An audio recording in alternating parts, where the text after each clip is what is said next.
ಓಂ ಶ್ರೀ ಗುರುಭ್ಯೋ ನಮಃ. ಶ್ರೀ ವಿಷ್ಣು ಸಹಸ್ರನಾಮದ ಬಗ್ಗೆ ಕಾಲಕಾಲಕ್ಕೆ ಬೇರೆ ಬೇರೆ ರೀತಿಯಲ್ಲಿ ವಿಷಯಗಳನ್ನು ಸಾದರಪಡಿಸುವ ಭಾಗ್ಯ ನನಗೆ ಒದಗುತ್ತದೆ.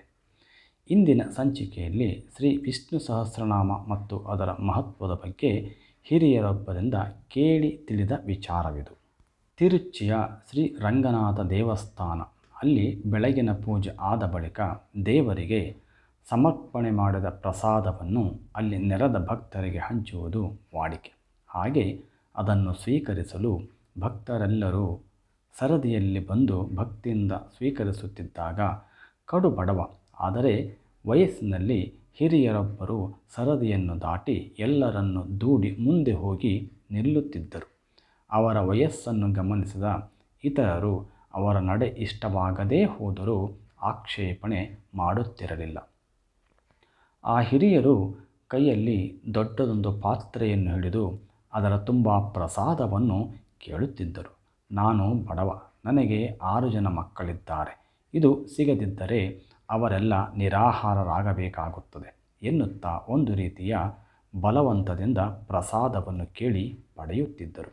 ಆದರೆ ಅವರ ದಿನನಿತ್ಯದ ಈ ನಡೆ ಪ್ರಸಾದ ಹಂಚುವ ದೇವಸ್ಥಾನದವರಿಗೆ ದಿನವೂ ಮುಜುಗರ ತರುತ್ತಲಿತ್ತು. ನಿತ್ಯವೂ ಈ ರೀತಿ ಆಗುತ್ತಿದ್ದುದು ಅವರಿಗೆಲ್ಲ ಒಂದು ಕಾಟ ಅನ್ನಿಸಿ ಪ್ರಸಾದ ಹಂಚುವವರು ನೇರವಾಗಿ ಶ್ರೀಪಾದ ರಾಮಾನುಜರ ಬಳಿ ದೂರನ್ನಿತ್ತರು.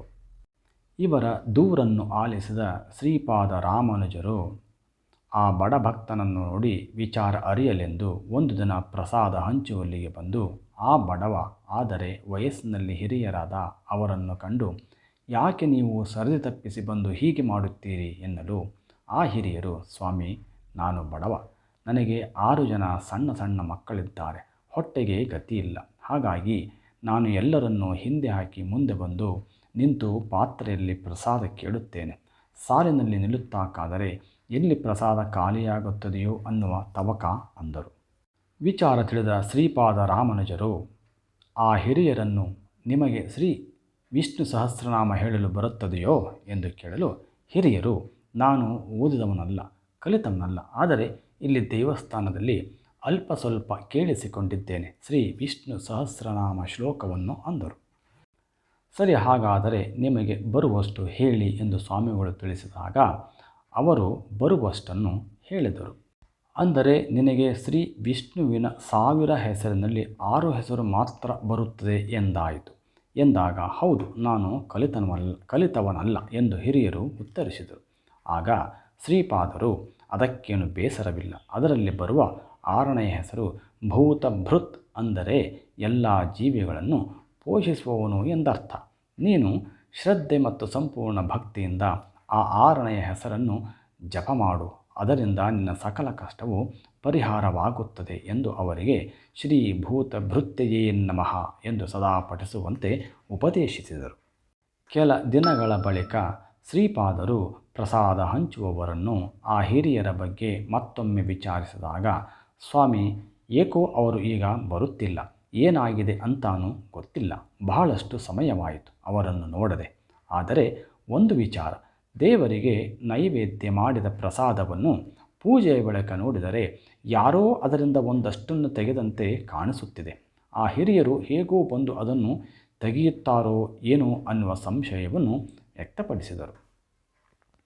ಒಂದು ದಿನ ಹೀಗೆ ಅನಿರೀಕ್ಷಿತವಾಗಿ ನೈವೇದ್ಯ ಮಾಡಿದ ಪ್ರಸಾದವನ್ನು ನೋಡಲು ಆ ಪ್ರಸಾದ ಪೂಜೆಯ ಬಳಿಕ ಕಮ್ಮಿಯಾದದ್ದನ್ನು ಗಮನಿಸಿ ಶ್ರೀಪಾದರು ಆ ಹಿರಿಯರನ್ನು ಕಾಣಲು ನದಿಯನ್ನು ದಾಟಿ ಹಿರಿಯರಿದ್ದ ಸಣ್ಣ ಗುಡಿಸಲಿನತ್ತ ಹೋದಾಗ ಹಿರಿಯರು ಶ್ರೀಪಾದರ ಕಾಲಿಗೆ ನಮಸ್ಕರಿಸಿ, ತಾವು ಮಹಾನ್ ಮಹಿಮರು, ನಮ್ಮ ಕಷ್ಟಗಳೆಲ್ಲ ಪರಿಹಾರವಾಯಿತು, ಈಗ ನಾನು ದೇವಸ್ಥಾನಕ್ಕೆ ಪ್ರಸಾದ ಸ್ವೀಕರಿಸಲು ಬರಬೇಕಾಗಿಲ್ಲ, ದಿನಾ ನೀವು ಕಳುಹಿಸಿದ ಹುಡುಗ ಬಂದು ನಮಗೆ ಬೇಕಾದಷ್ಟು ಪ್ರಸಾದವನ್ನು ಕೊಟ್ಟು ಹೋಗುತ್ತಿದ್ದಾನೆ, ನಿಮಗೆ ತುಂಬು ಹೃದಯದ ಧನ್ಯವಾದಗಳು ಅನ್ನುತ್ತಲೇ ಶ್ರೀಪಾದರಿಗೆ ಇದೆಲ್ಲ ಶ್ರೀರಂಗನಾಥನ ಮಹಿಮೆಯೆಂದು ಅರಿವಾಯಿತು.